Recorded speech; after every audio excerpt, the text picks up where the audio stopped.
આજે તો સવારમાં હું જાઉં છું ડેટ પર. Yes, you heard me right. કેવી લાગુ છું એ પણ કમેન્ટ કરી દેજો. બીકોઝ ઇમ્પ્રેશન તો સારી પડવી જોઈએ ને.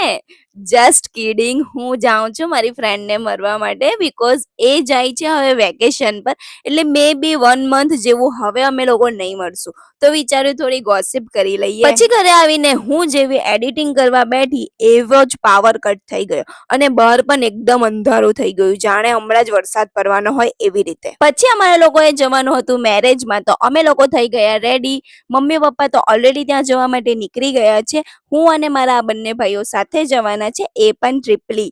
ભાઈ સાહેબ, આ વેધર તો જોવો, એવું લાગે છે હમણાં જ વરસાદ પડશે, એ પણ આંધી તુફાનની સાથે. એનીવેઝ, અમે લોકો તો પહોંચી ગયા મેરેજ ફંક્શનમાં અને ત્યાં પહોંચતાની સાથે જ ઘનઘોર વરસાદ ચાલુ થઈ ગયો. હવે વરસાદ પડે અને સુરતીઓ ડુમ્મસના ભજીયા ખાવા ના જાય એવું બને ખરી? પણ રાત થઈ ગઈ એટલે અમે લોકોએ વિચાર્યું કે ડુમ્મસ ના જવાય તો કઈ નહીં, આપણે ઘરે તો ભજીયા બનાવી જ શકીએ, એટલે મમ્મીએ બનાવ્યા અમારા માટે ગરમા ગરમ ભજીયા.